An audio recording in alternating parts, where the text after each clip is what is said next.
You don't own the bakery anymore. No, we sold it 6 years ago. Nice. I love that place. Yeah, see, look, now you're on the camera.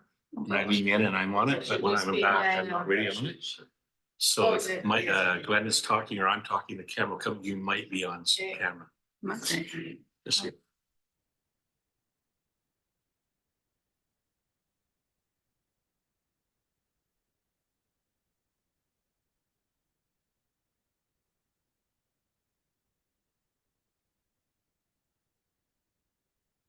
It's online, but it's the park. Yeah, he's the parks guy, yeah.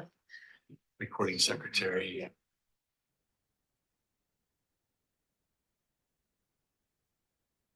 You know, that kind of reason. Yeah.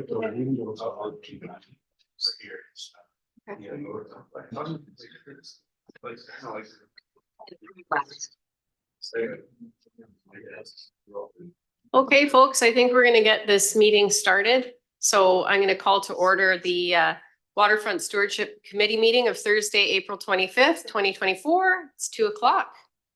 I'd also like to acknowledge with respect that we are meeting here on the traditional territory of the Lekwungen speaking people. And we are honored to have the opportunity to build strong working relationships with the people of the Songhees and Kosapsum nations. So if I can get an approval of the agenda for the Waterfront Stewardship Committee meeting, April 25th. I can get a motion to approve. Thank you, Neve. Any discussion? Anyone opposed? Nope, motion carried. Okay, great. And then seeking adoption of the Waterfront Stewardship Committee meeting minutes for October 26th. I think that should read 2024, not 2023. Is that correct? No. Oh, right. Oh, where's my head? So if I get him, perfect, great. Thank you, Councillor Grove. Any discussion? No? All approved? Thank you. Okay, per public participation, we don't have any members of the public online today. We have no written submissions. We also have some regrets from Farley Cates, Sarah Gibbons, and Sean Macholnik. Okay, and I think we'll move to new business, which will be Mr. Rick McKay is going to give a presentation on the history of the Esquimalt Lagoon. Thank you, Mr. McKay.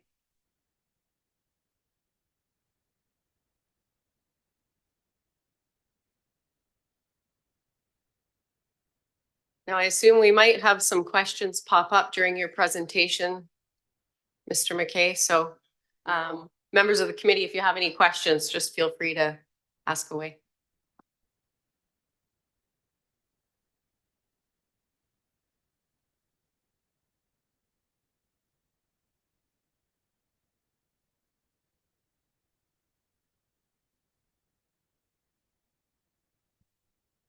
That it? Okay, yeah, sure.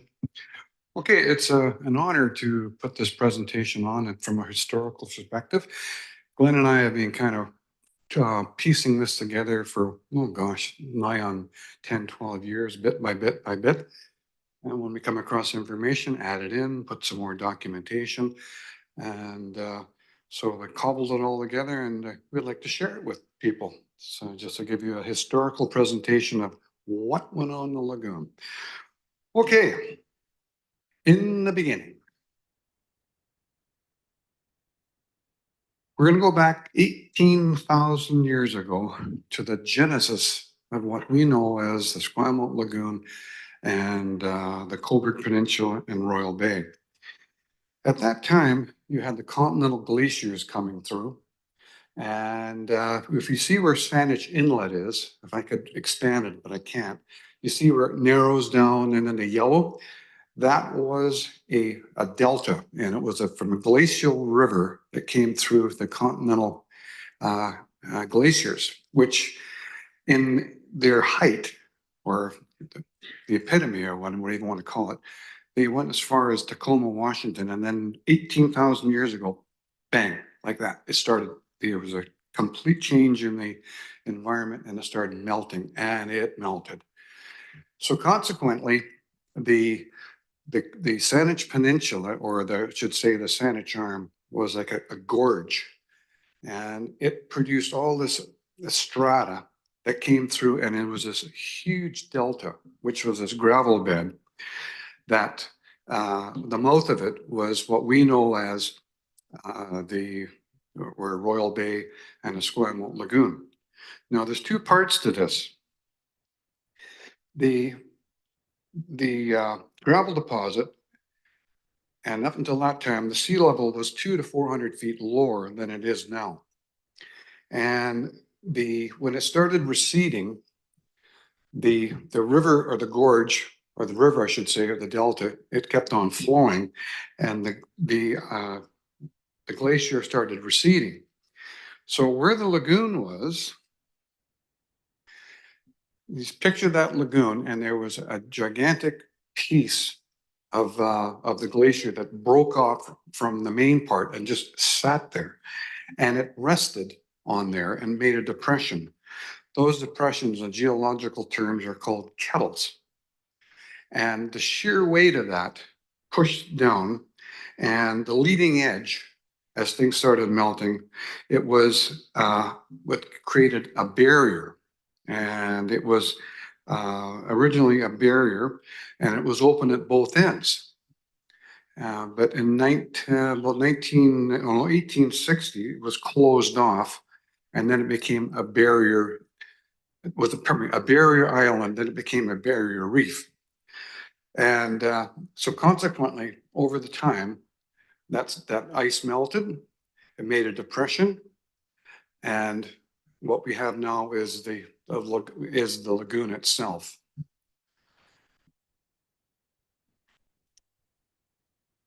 If everyone's ever noticed down there, there's a gigantic rock about partway down. And I often wondered if that's what's called glacial erratic. And glacial erratic is stones, huge stones that are dropped off as a glacier is receding and melting, and just drops. Because I can't picture who would ever put a huge rock like that in the middle of nowhere.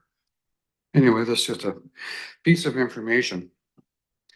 Okay, the lagoon itself, the grounds and the hillside of Royal Roads was logged off in the 1860s, 1870s. Straight, tall, first growth timber was prized for ship masts and were exported. The lagoon itself was a booming ground. Logs floated through the narrows and loaded onto ships in the roadstead, or they had a tram built over the lagoon to take it out to the ships.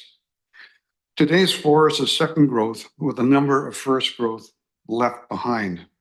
They were probably too large if they were going to use for ship masts, because there's a number of them in there, and some of them are the biggest trees you have in just about all of BC.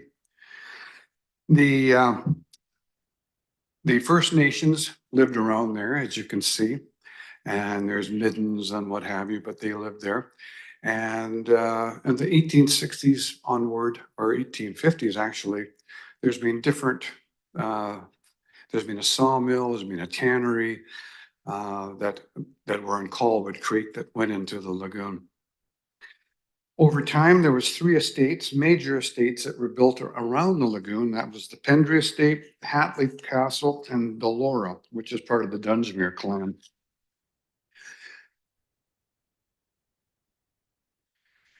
This picture here is an original hydrographic survey done by Captain Kellett in 1847.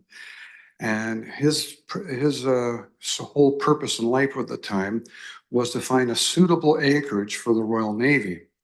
The ones in favor at the time was Souk, but that wouldn't work because of the too fast of a current going through there. So it was settled upon Esquimalt Harbor, but they took a survey of this area. Now, if you can see in the south end, right on the bottom left, you can see where it's open. That's where it was open. So it was a barrier island at the time, and it was filled in later. This is an artist's conception of the south end at the opening prior to 1860. So in other words, you had a tide flow from north and south end.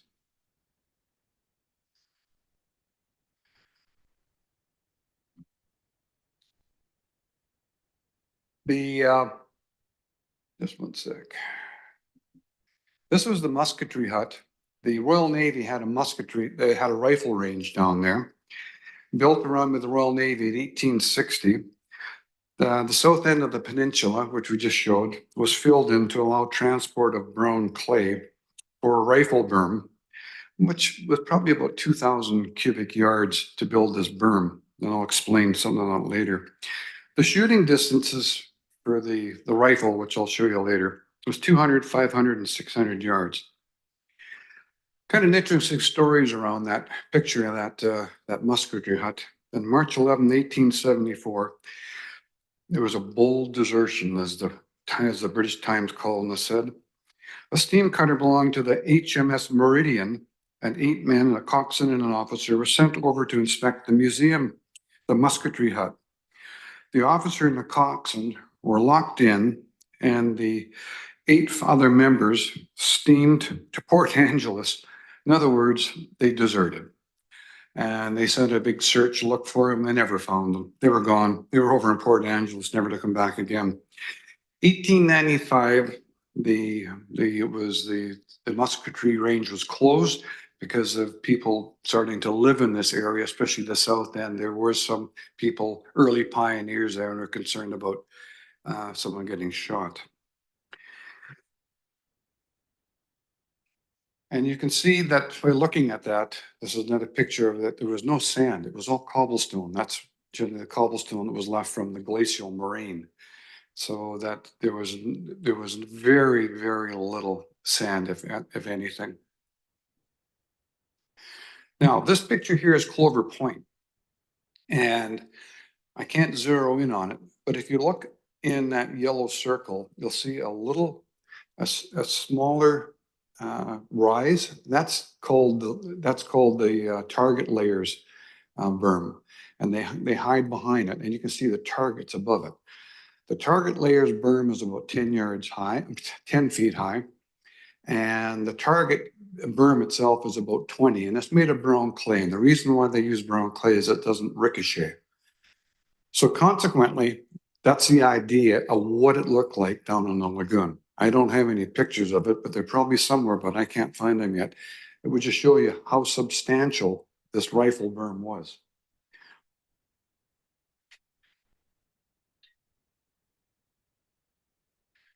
And that's where we figure the rifle berm is. You can see where that, if you go on the lagoon, there's all that jut. That's all brown clay. That's not what the cobblestone, which we see on that trail there. And brown clay was carriaged in from probably the producer's pit, maybe.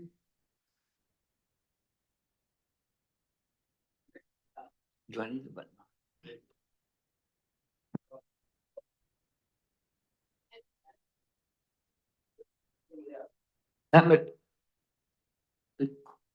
That material, Rick, probably came from down where the 2 houses are on Ocean Boulevard, where it dead ends. And that's the same material. It's glacial till, and it was hauled down there probably with horses and buggies to make the berm. Mm-hmm.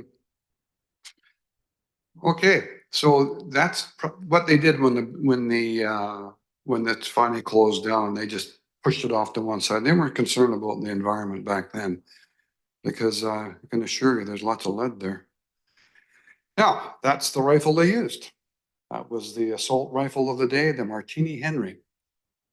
If you can believe it, it had a 1/2-inch slug, and it could fire a mile.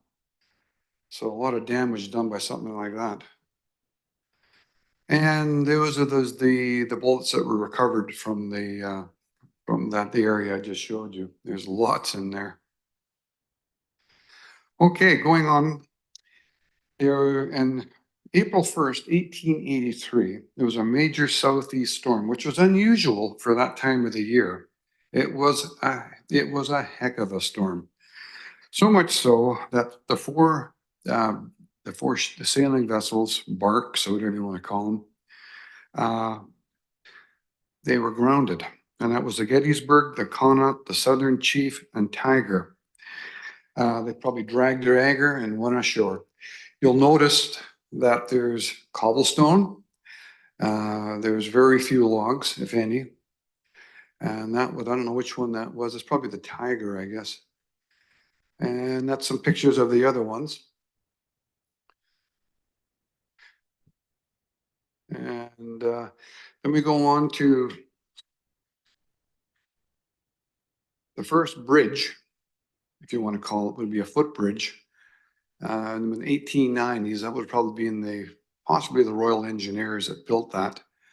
Looked like a kind of a rainy April day. And this was another one, erecting, probably could be the same one across. It's literally in the same place that the bridge is right now. Anyway, going to the other end of the lagoon is the Royal Navy used to get its fresh water. The Esquimalt Harbor did not have a good source of fresh water. And so the fresh water they got at the time was through the artesian wells that proliferate the side of the hill, even on the royal roads, where the water, I don't know if many people are familiar with it, it comes from the Olympic Peninsula, believe it or not. And it's absolutely glacial pure water. Anyway, the Royal Navy had a flume and a cistern there where they put water into this flat bottom stern wheeler called the Daisy, and they filled up barrels and what have you, and they probably used at that time the open end of the lagoon to take it to the Esquimalt Harbor for the ships. Now you can see that there's posts or whatever. They're probably pilings. I'm assuming that they're the pilings that were originally there that tethered the Daisy, and they're still there. And it's the same with no, next one. And that's probably one of the tie down posts as well. It's still in the ground there. Moving along in 1907, favorite place to have beach parties. People would come over by steamer from Victoria or Esquimalt. They'd have to be very weather dependent, but it was quite a popular place. Again, notice there's no sand, it's just all cobblestone. Now, this picture here shows what the lagoon looked like. It's kind of hard to see. The next picture will be better. If I could zoom in, it would be better. It'll show you that this was about 1939, and you can see the size of the gravel pit at that time. It's about in the middle. And at the far end of the lagoon were the bridge, the peninsula or what do you want to call it, the actual spit went out much further than it is now, and there was houses on it. This one will maybe here, that'll show you right here. You can see what was the original pub. It was called the Dugout, and it was a log cabin, and it was quite a popular destination restaurant at the time, and people used to go there for the summer. And used to have squatters, which I'll talk about that later. But they rented cabins out for people in the summertime. And if you look to the right, you'll see 1, 2, 3, 4, 5, 6 houses that were on the lagoon at that time. That was all built up because of the sand deposit from the producer's pitch, which I'll go into that later. This never existed at the time of Captain Kellett. There was nothing. There was what the lagoon looks like now, and the spit is what it looked like in 1840, because we don't have a source of sand. Anyway, my point is that there's about 6 livable houses at that time, and the elevation was probably 8, 10 feet. There was never an issue of them getting flooded out. Consequently, you see how the lagoon, when it exited out to the tide, the tidal current went through there, that protected the bridge abutments and the footings. You never had an issue with it wasting away on the embankments or whatever. You can see the embankments on to the right of the bridge when you go down there, where the where those middens are getting washed away. That's from those storms coming across that open area, which were those houses where they're not there anymore, and it's not protecting. It's not like acting like a natural a barrier. Consequently, that's another issue. Do we want to protect the bridge, and how far do we want to go? Because that's exactly what it used to look like with those 6 houses on there.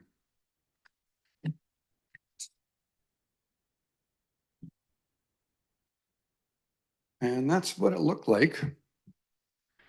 That's an ocean view of the dugout. It burned down in about 1938, 37 thereabouts, and it was rebuilt to what we did know at it before it got torn down into a proper type pub. And that, the people who owned it was called Buxton, and he used to be a regimental sergeant major with the Imperial British Army before he retired. He worked in the artillery at Fort Rod Hill. Okay, shipwrecking and salvaging was common practice along the peninsula up until the 1940s. There's been various ships that have been shipwrecked and salvaged along the lagoon all the way down to Albert Head, but predominantly mainly on the lagoon area. And it was quite common. And this is one of the first ones. It was the Hudson's Bay Company SS Otter. It was quite famous, 1852 and 1895. The Otter was beached near the mouth of the lagoon, burned and broken up for scrap metal. Another one was the SS Charmer, 1887 to 1935. And it met its demise in 1895. It was salvaged by none other than Capital Iron. They took most of the stuff off at downtown, and they ran her up on the beach and then burned it, which was quite common. The other one was the SSTs, 1893 and 1937, broken up by Capital Iron and set ablaze on Lagoon Beach. Don't have that picture though, but here's one for a little trivia. If it's something else that went on around there, it was on the other side of Albert Head, which is in the neighborhood. The Empress of Canada on the rocks. Albert Head, October 13th, 1929. They were looking for William Head, the quarantine station. Somehow they missed it and ended up on the Albert Head Lagoon. Luckily, it was safely refloated. They were going about 1 or 2 knots when they went aground. It was quite the phenomenon at that time when that happened in the Victoria area. The producer's pit, the source of the sand. It's interesting about the source of sand. It covered the beach, or the Royal Beach, right down to the Esquimalt Lagoon in that area. For about 4 generations, all we knew about it was a sandy beach. It wasn't. Now, to get a sandy beach, as a rule, you need a source of sand, and that generally is a river. There was no river. The river was artificially made by the producer's pit. Sand had 0 intrinsic value. Consequently, it was just pushed off into the bay. And the longshore currents just washed her down and carried on. The conservative estimate of the amount of sand that was dumped into the lagoon was about 1.5 million cubic yards of sand tailings. In layman's terms, that equals approximately 130,000 dump truck loads of 12-yard bucket. So like I said, traditionally sand is from a river. This was the river. And this continued on until 1975. And in 1975 onward, there was no source of sand. So consequently, it just wore away until we were right to where we were before, where it's just a cobblestone beach.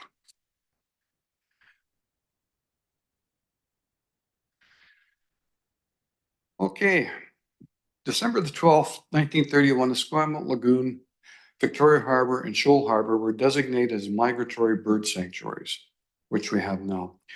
During 1920s to 30s, squatters built summer cabanas along the peninsula. There was no power, water, nor sewage disposal other than an outhouse. The Dugout Pub served as a local drinking hole in the area and a corner store located at the foot of Lagoon Road and Ocean Boulevard, which eventually closed in the mid-70s. And I still remember that one. In the summer of 1942, D&D took possession of the Dugout Pub. Summer homes belonging to the squatters were given notice to vacate. Most of the cabanas left were bulldozed into giant piles and burned. A few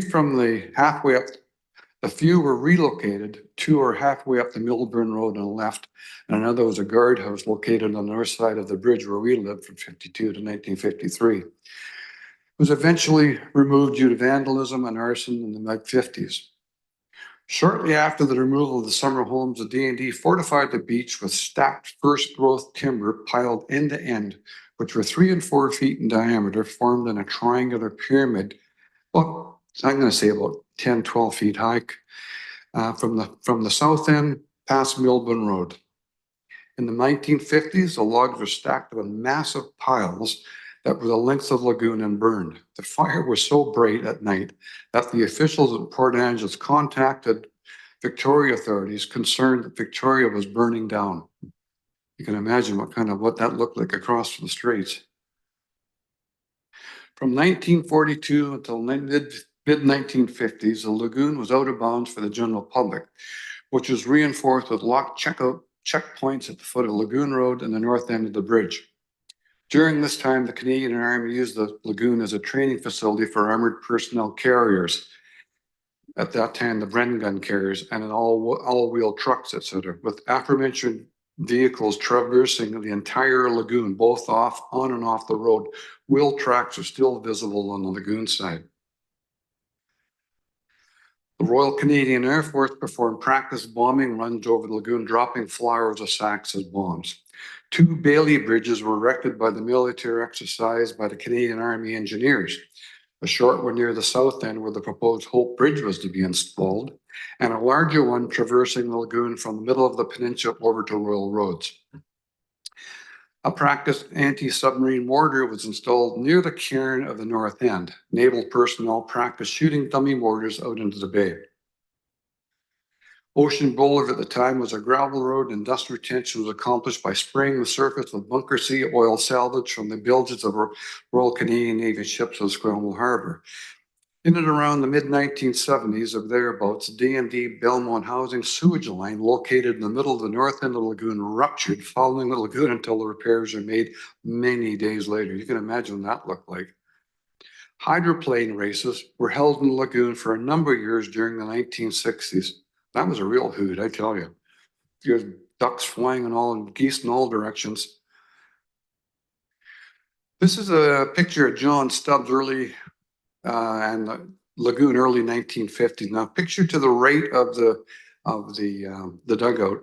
That's where the sewage line went right across, and it was somewhere in between there that it ruptured. And over to the right at the north end of the bridge, you can see that's where we lived. That was one of the cabins that was taken from the other side when the D&D took it over in 1942. This is a contaminant map of Keystone reports. It's phase 1 and phase 2. It's got lots of detail about what's happened there and what have you. I'll gloss over that, but it's quite an interesting study, and it's all to do with what happened in the past with the rifle range. This is the picture of the former Royal Canadian Navy degaussing range, which has been out of commission for the last number of years. And it was the official degaussing range used by both the US and Canada at the time for their gyro compasses.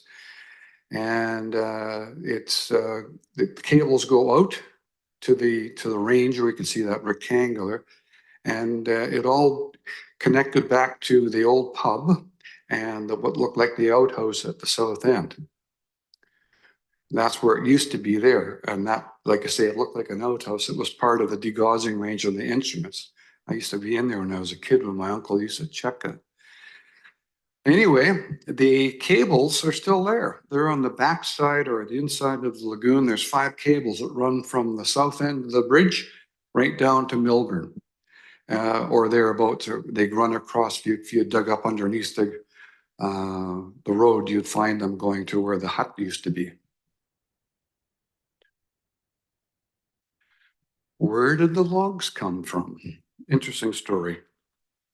Logs, they mean some of them have been there since 160 years. These, by most of them, 99% are what's called scaled logs, meaning they're cut at the butt ends. And where did they come from? They came from log booms. At the time, the only way of transporting logs for many, many years was log booms. And they used to bring from Port Renfrew, Jordan River and that area, and they had huge log booms. And they would take them to feed the mills in Victoria and everywhere. So you can imagine there was a lot of what they called boom loss. So they got caught in a storm or the boom broke. You'd have logs all over the place. Anyway, it's literally, in a lot of cases, it's just a source of litter. I mean, some logs are fine, but oh my gosh. And the inside of the lagoon is just filled with all these extra logs. And, but it wasn't only this area. These logs came from Puget Sound, across the, over the Olympic Peninsula, the Fraser River, the Gulf of Georgia or whatever, Salish Sea or whatever. And so it's just been about 160 years of this just collecting. And it's interesting is that one part of how they were going to try to control this was in the 1970s, BC Hydro put an initiative through that they were thinking that they could chip a lot of these logs. And we're not talking only here, we're talking up and down the coast. And they were going to bring them in barges and burn them in a thermal plant. That never came to pass. But that was an issue, what they wanted to do with all of that. And Muskegon Hut, again, it just shows you that there's lack of sand at the time. The bridge was built in 1930. It was widened in 1984.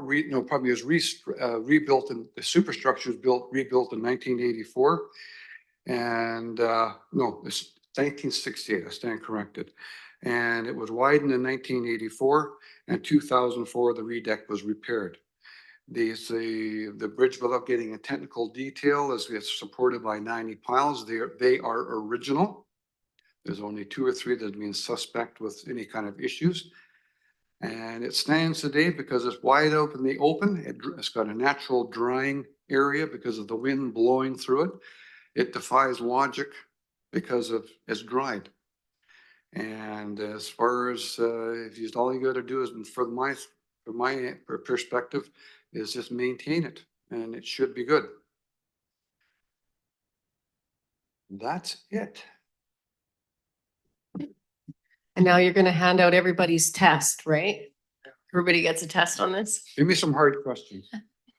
That was great, Mr. McKay. Thank you very much for Okay. that presentation. Perhaps we can revitalize the dugout pub, Councillor Grove, eh? New business for you. Yeah, thank you. Does anybody have any questions? Yeah.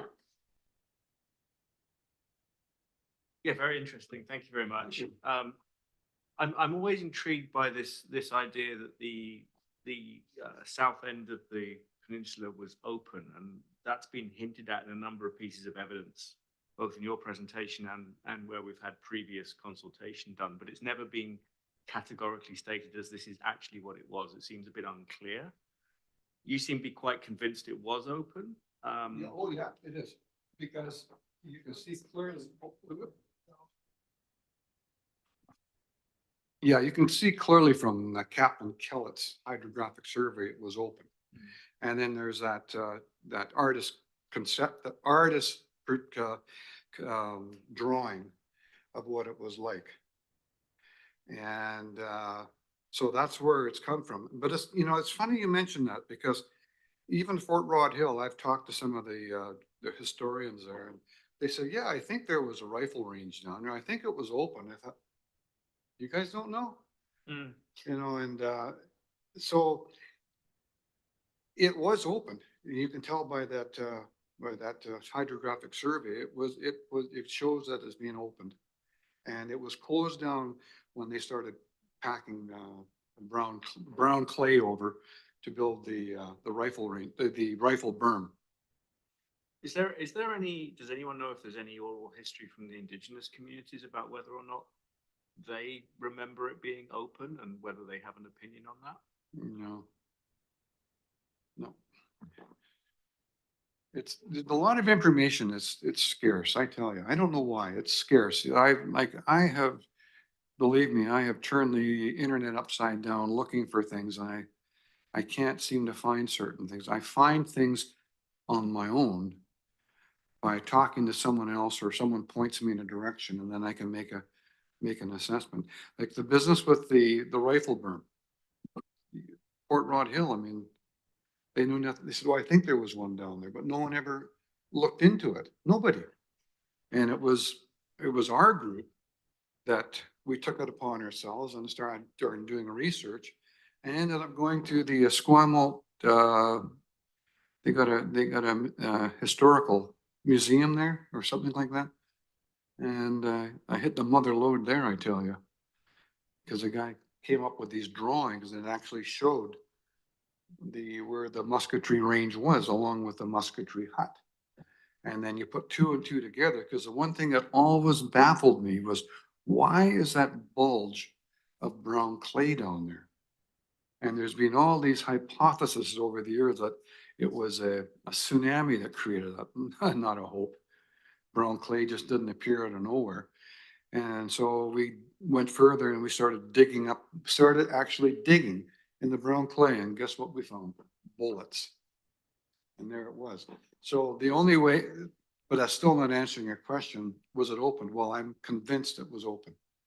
And that survey, and that from 1847, that was from Captain Kellett. That was from Royal Roads. If you go down into it should probably still be there, into the lighthouse, there's a picture of it. That's where I got it from. And it shows that it is being open. Can staff confirm any of that? Like, do we know, even if? Thank you, Madam Chair.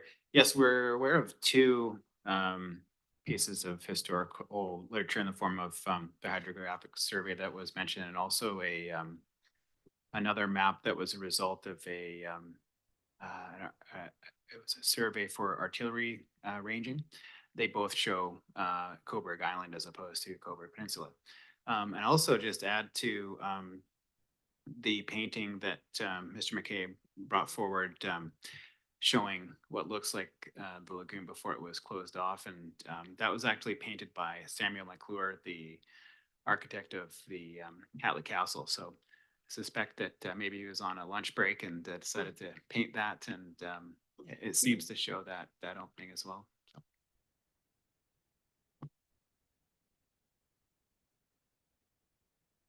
He said, Chris, we've talked about this for about 8 or 10 years, and we've hiked back and forth there. But one thing having experienced how barge loading works and how ship mooring works, I went down there one day at low tide on the seaside, and went out about 40, 50 feet in the water. And out there are two pilings about probably set 5 or 6 meters apart. And the pilings actually still have the steel collars and the rings on them. And they're down about just above tide level. And that would have been used to tie off ship or barges coming into that bay with weather, because oftentimes you'd have tide shifts and it goes in two directions there. And they probably just put their tie-up lines on and secured it, slid it in, and then it came in probably stern first, because there was when I was a child growing up, there was actually still a water tower there. And the interesting thing about steamships of that day, what was the most important thing for them was to get the purest water possible because it made the boilers lasted a lot longer. And that water is some of the purest water on the coast. If you see the areas that are very close to there, where some areas where it comes to private property, where this water is just bubbling out of the sand. And same as in railroads, when you go to railroads by the Japanese garden, you look in there, you'll see that same water. And that water was prized by the mariners because that would be used to fill the boilers of as Rick said, of other ships coming into Esquimalt Harbor.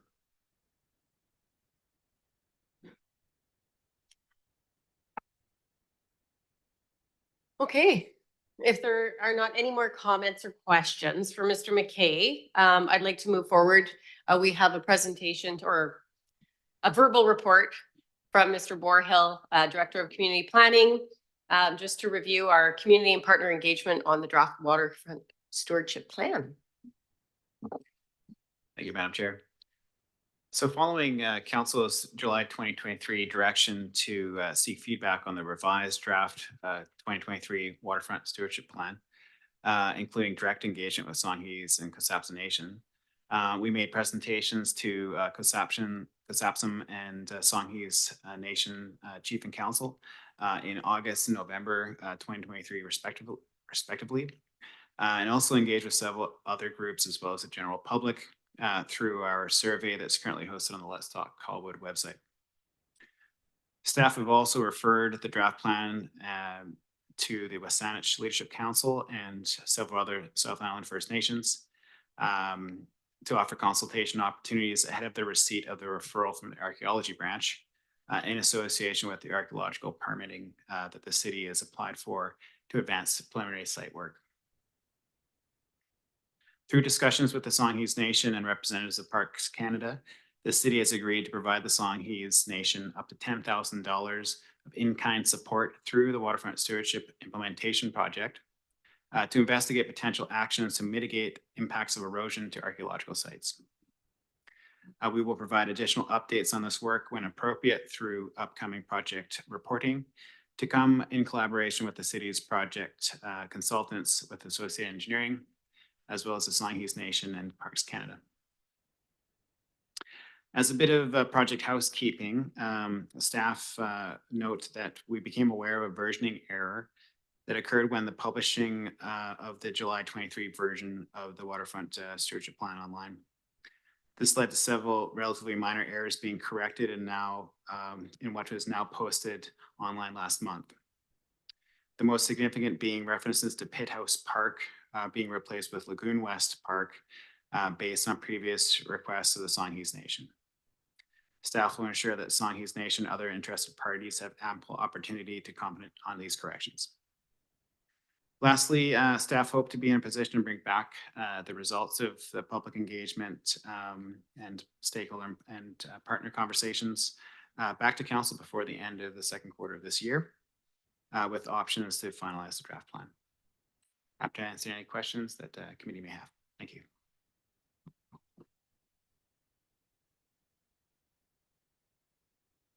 When does construction start?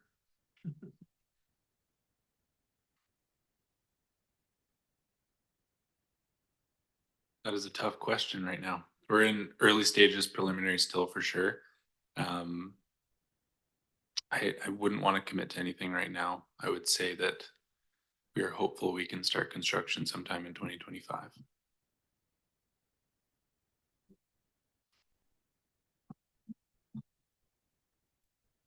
Thank you for those updates. And it's good to see that we've got some progress moving forward with the Waterfront Stewardship Plan. One thing that I thought maybe we would touch on today briefly was the biodiversity baseline study. Can you maybe give the committee just an update on where we're at with that?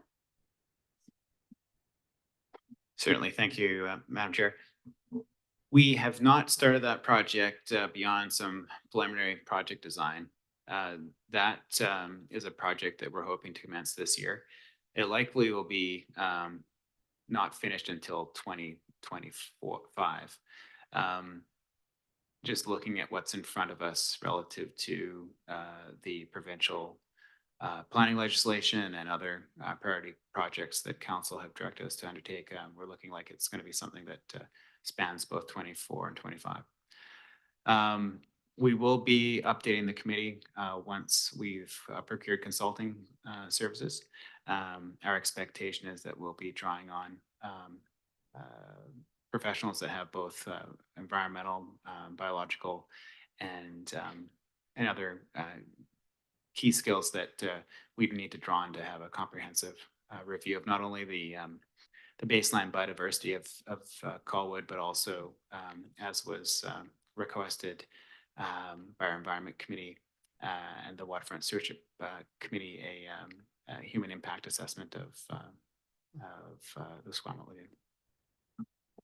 That's great. Thank you, Mr. Bourhill. Question from. Yes, I guess this question about the archaeological sites on the north side. The longer we wait on that situation, the worse it's going to get. This winter wasn't anything major in southeasterly storms in conjunction with king tides, and that bank on the northwest side by the other bridge is disappearing at a very rapid rate. And that corner, I don't know. I don't know what to believe anymore as to who is in control of the area where the Doug House, the pub was, that sits there. And the question was whether the DND was going to come and take that riprap out of there. Because I can tell you right now, if you take that riprap out of there, having worked with riprap for a good part of my career, I would say that you're probably looking at maybe 3 or 4 years on that bridge. The bridge could be taken out of there completely, and the archaeological site will probably be 70% destroyed, because that will open that whole corner up to the wrath of the southeasterlies. And I don't know. I'd like an answer as to who this really belongs to, who the proprietors are of the whole area itself, because there's a lot of controversy out there right now with what's happening at Royal Roads as to what's happening with the rest of the area and how much is going to be controlled by a joint venture things with First Nations or whatever else. But that place where the pub is it concerns me, and it also concerns me that the DND seem to be going in there and putting up signs as well, and the DND presence of military police has increased in the last year that I can't believe. I've seen them down there at least 4 or 5 times, 2 or 3 of them walking along the road together. And I'm thinking, where does the ownership stop? Where does it begin? Because I don't think we've resolved that yet.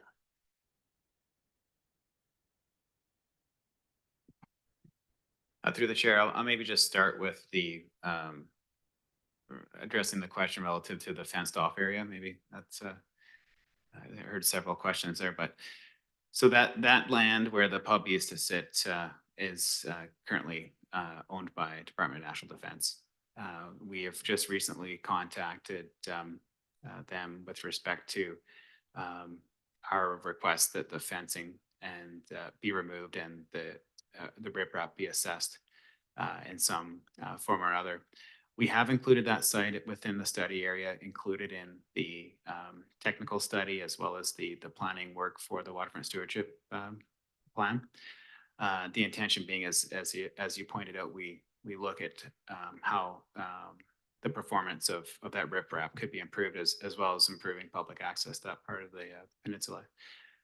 The challenges that we've got, multiple priorities at DND competing with the work that would need to be done to assess potential contamination of that site, as well as any remediation action that they would need to take.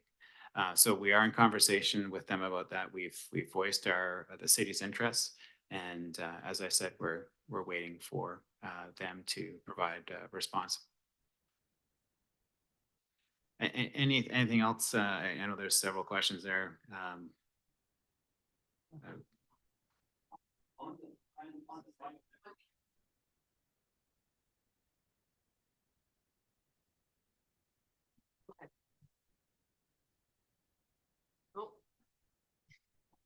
On the biodiversity issue, the last meeting I had, believe we had some discussion about this, about the species that we have down there, the migratory species, the non-migratory species and everything else. Nothing has come back. I have talked to the CRD, and the CRD are very, very wishy-washy on this whole issue. They have an employee who works 2 days a week on the issue of the non-migratory species and generally the non-migratory species. And it's my understanding that Royal Bay Inc. is going to turn around.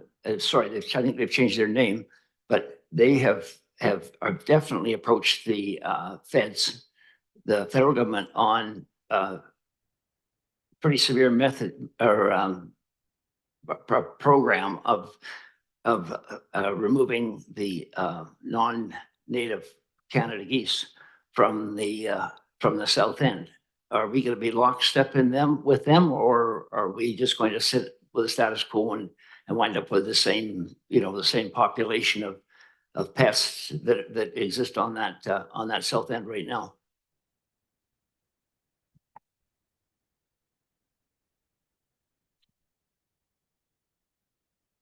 Through the chair. Thank you for the question. I haven't come prepared to speak to that issue, and I don't have information at this time to share.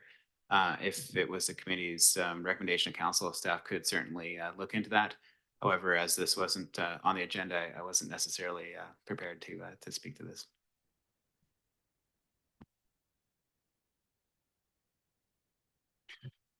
In conjunction with what we've been said here, and I know it's beyond the scope of this committee, but I feel it has to be addressed, is the issue what Glenn is saying is about the midden and the north embankment of the bridge. As I put in the presentation, where you could clearly see that at one time there were 6 houses further down, which created, because of the sand that was deposited there from the producer's pit, it created a natural breakwater, which maybe even back then they didn't have a clue what was going on because it was there and you just assumed it was going to stay there forever. That was never an issue with when you get those southeast gales, especially in the southeast, and a big storm and a king tide, it is devastating as it comes through there. And I'm concerned about not only is that embankment, that's why that embankment washed out in 2010 was because of that, but also what's going to happen to the bridge, because there is no barrier, and it has to be addressed if we want to protect the midden area and the archaeological sites, but also the bridge and the embankment, because there's nothing there. And that's another proposal put through another studies have been done through Colwood, is possibility of putting a groin, which will affect the same thing, which they've done in Ross Bay. And that, like I say, it's beyond the scope of this group, but it should be something to discuss. In conjunction with this biodiversity, I assume we're talking about birds, and I've mentioned in other meetings, is we've got a problem down there. And it's people feeding birds, and it's out of control, in my opinion. Not only are they feeding all these birds, but they're creating other birds. Now there's pigeons. You can come down there in the summertime, and I tell you, it's like the movie set of The Birds of Alfred Hitchcock. It's literally a feeding frenzy. And people are bringing like sacks of bird feed down there. And it is like, we're driving at 20 miles an hour. We're getting hit by bloody birds, pardon the expression. And I don't know. I mean, in some quarters, feeding birds is bad news. You cannot do it.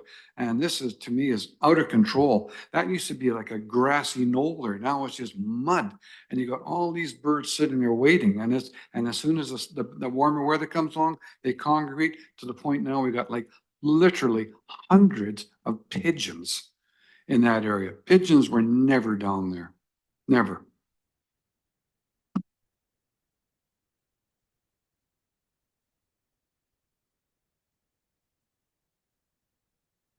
Good. I just had a thought, and I don't want to speak for the city, but with the Royal Bay are talking with the feds to remove Canada geese, is that right? So from a legislation point of view, if the federal government, say Fisheries and Oceans, for example, legislate something like that, the city and municipal government don't, their hands are tied. They can't do anything. So it would be, if the feds laid the law down for something like that, there's not a whole lot that the city can do. And on top of that, then the CRD are also like a level above municipal government as well. So like the city of Colwood can possibly kind of just, I suppose, do their due diligence to like find the rhyme and reason as to why, but if from a legislation point of view, their hands are tied. That's just They already have, sorry.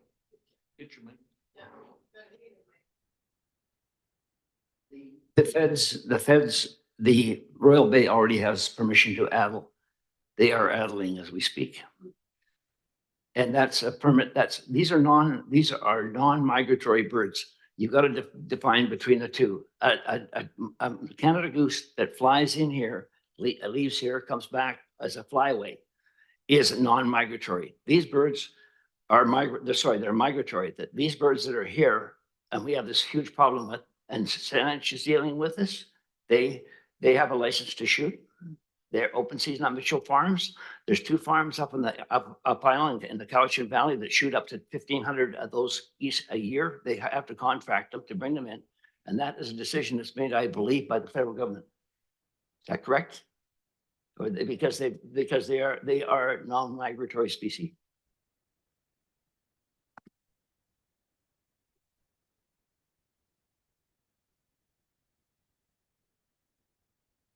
I agree, it's not right. I'm not arguing with you. It's just the I do the legislation. So as a non-migratory species, invasive species, if they're deemed as an invasive or a nuisance bird, the laws don't apply under the Wildlife Act, which is, listen, I don't agree with it, but that's the way it is, and they'll go the lay of the law. But it was more just for your information because of the question that you asked and that you hadn't looked into it.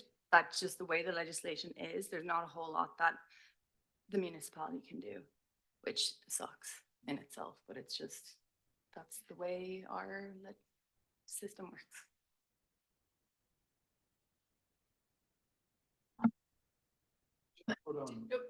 Just wait. You have a question? Just add to it. Just as a reference point, we've discussed this in our committee before. These feral Canadian geese were introduced here in the early 1960s. And you talk about human intervention was something that no one should ever have done, but they did because it was allowed at the time. You had this group of entrepreneurs at the time that thought they were going to support the tourist industry in the winter in Victoria by enticing prairie farmers to come out to shoot Canadian geese. So they came up with this plan, which was approved at the time, to bring in all these Canadian geese to be feral so that they can be shot out of the sky by prairie farmers. Well, you know what happened to it? Nothing. And here we are, now we're paying the price here. How many, what 60 years later, is something for some ill thought out scheme.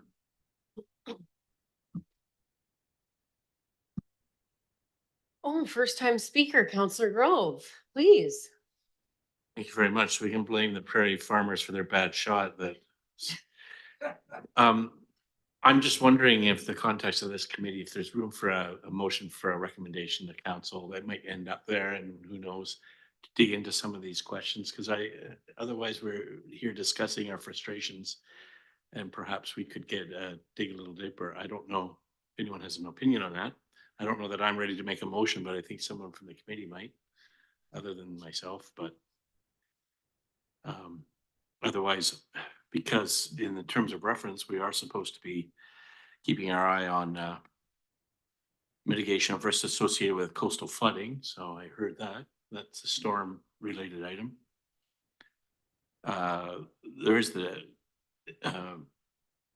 There are perhaps other environmental stewardship groups that we can coordinate with. That sounds to me like the biodiversity plan folks. there's the Parks Canada Urban Park project that's moving forward at some level. That might speak to some degree about our issues with the piece that you're talking about, where the riprap, I think, is protecting where the glacial main is protecting the sediment lands or the possible archaeological sites by the bridge. I mean, we've got a shoreline sediment management. I mean, it's all in there. We should be able to get more information. I don't know if we could put 1 or 2 or 3 things together into a motion. So we want to do that? You want me to do it? Okay, well, I'll make a motion that we to council that they ask staff to develop some answers to the following questions: the effect of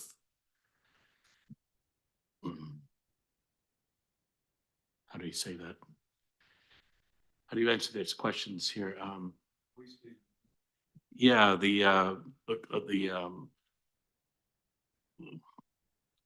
I'm thinking in terms of time. Sorry, this is taking a while. The time is, it's like the immediate effects. I think the long term, people better than me down the road will come up with solutions at 10, 20 years down. They'll deal with, I heard urgency today about the business with this storm. All it's going to take is one nasty storm and going to wipe out an entire archaeological site possibly, or at least move in that direction in a risky way and would require some. Mr. Bourhill, can you help? Thanks. Please go ahead. Thank you. Yeah, and happy to dig in on some contextual information for the community that might be helpful for development of any motion to be voted on. So studies into erosion activity and the impacts of seasonal storms have been studied here in Colwood going back decades. The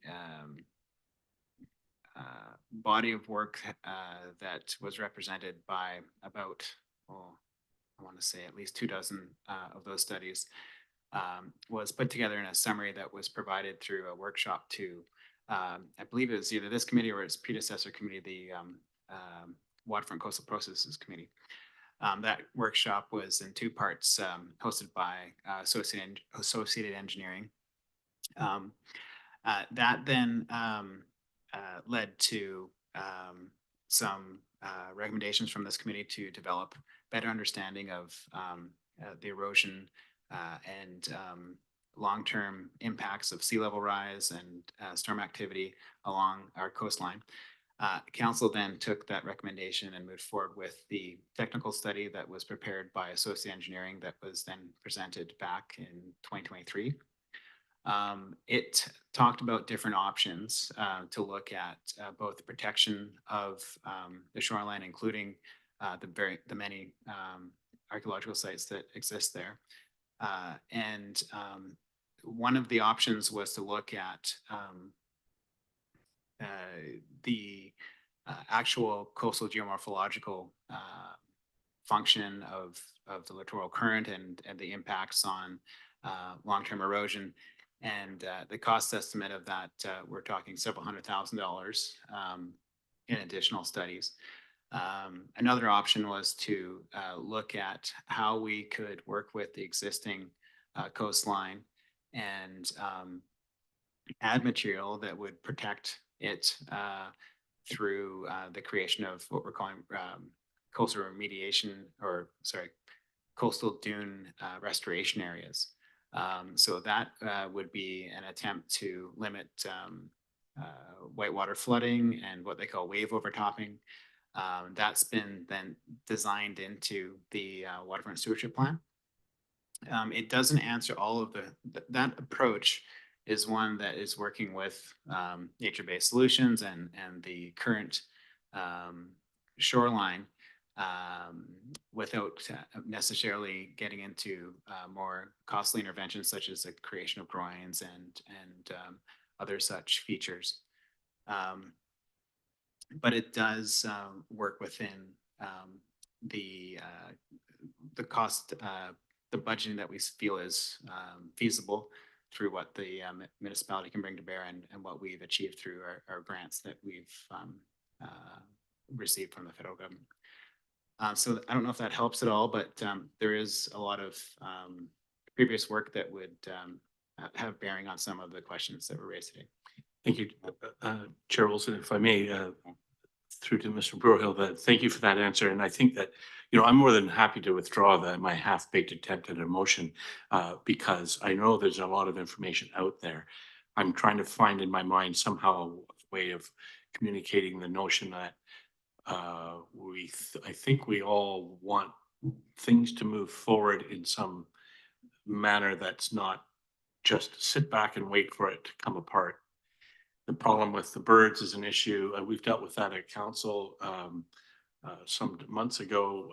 It's a tricky business. And we have the issue with the storms and the waterfront plan and the money that we're going to spend to do that. I'm not sure where in that it helps to mitigate the concerns I heard today. So there's just sort of, I want to trust that the plan and the project going forward is going to do the job, but it's, I don't see that connectivity today.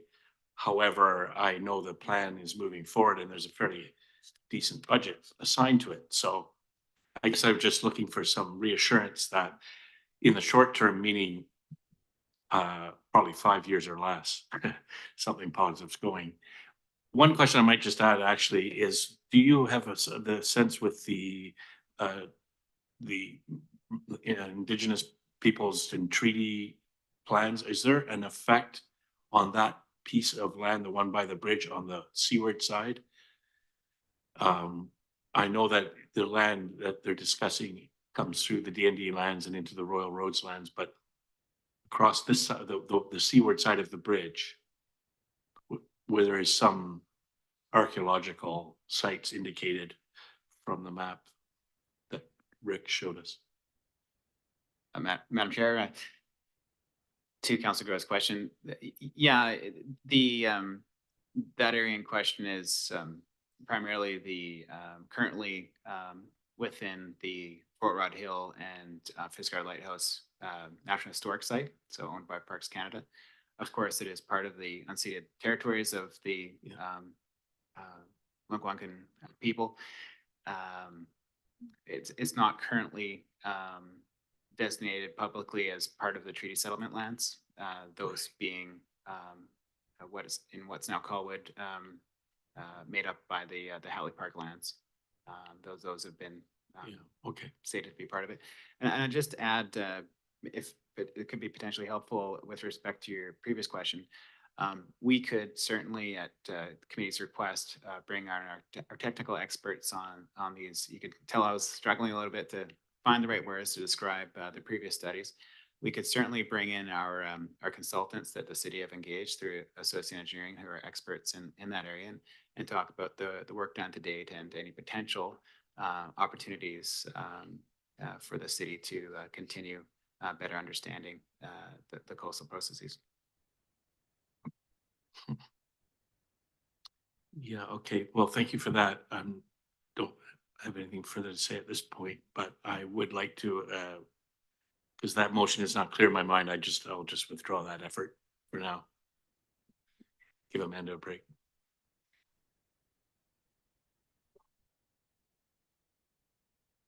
I guess to put this to rest, I guess if we have an overall plan that it's not forgotten.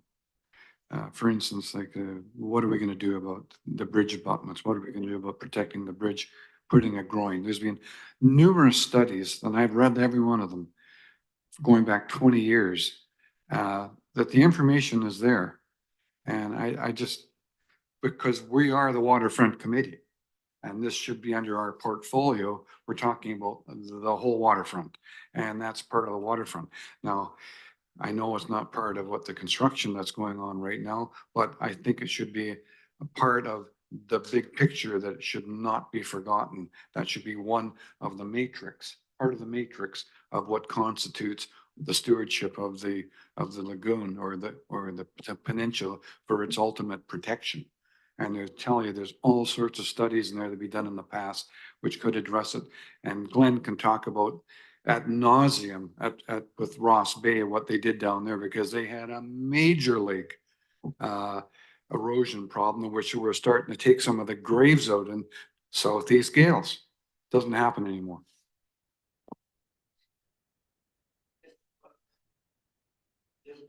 That, to the, that was Ross Bay. At Ross Bay Cemetery, and that was a job that was done. It had to be done, and it was done. And I had the pleasure of meeting after 30 years after that project, the head engineer for the city of Victoria, who I sat at a dinner with, and we talked about it the whole night because I had done the supply side and he did the engineering side. And it was an incredibly successful project because we worked together, and as it was said that in the past in that area, there have been caskets from Ross Bay Cemetery floating in the out in Ross Bay because of the undermining of it and the nature of the beast. But it was done. We got it done, and it was done, and it was finished, and it's there to this day. It's a testament to really fine engineering, and it was successful. And I think that is what Rick says, that if we lose any more of that north end, the north end to any more weather and sit here for another 5 years waiting for it, we might be talking about something else 5 years down the road. But it's a critical point in this. But I just don't see parties being together right now. I don't know where this is going. And people ask me, I said, I have seen a D&D down there with their PCs down there, which I'd never seen before. Are they trying to assert their right to that place, or what's going on? But they made the mess.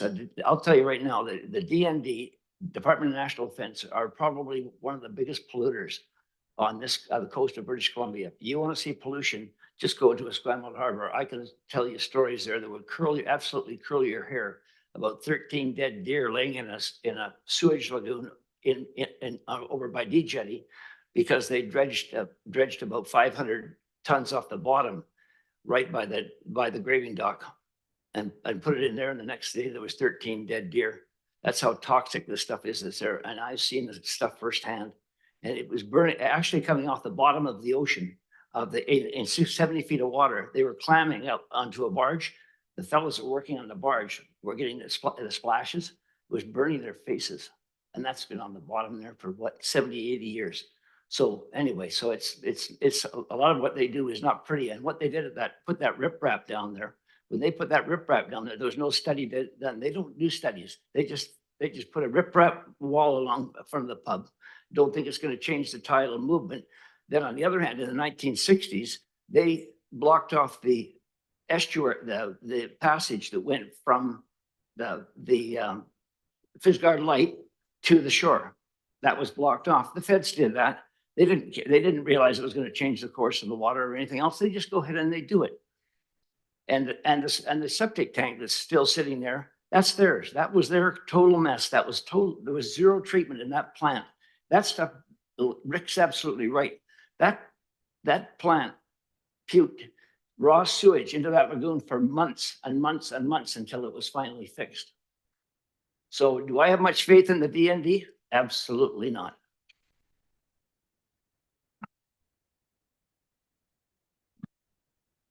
Okay, thank you. There's a lot of great information and feedback here today. Some good conversation. I do think that a lot of the concerns that have been brought forward are built into the draft waterfront stewardship plan. So I do look forward to our next update. Does anybody have any other direct questions in relation to the topics today before I call for adjournment? No? Councillor Grove?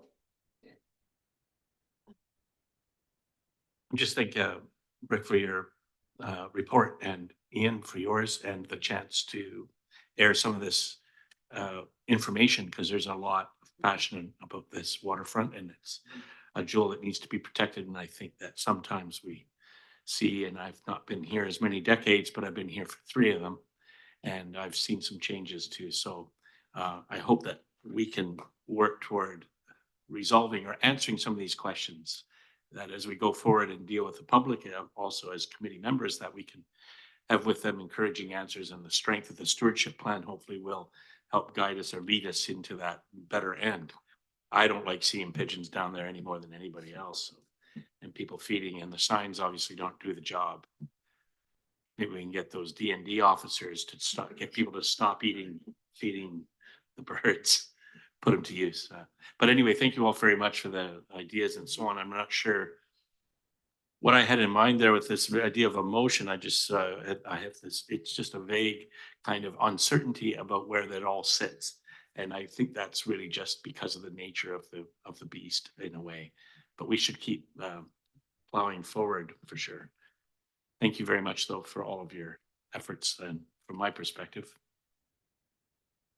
Including you too, Joshua. I didn't mention that. Okay. Well, thank you, everyone. Can I get a motion to adjourn? All right, thank you. Thanks, everyone.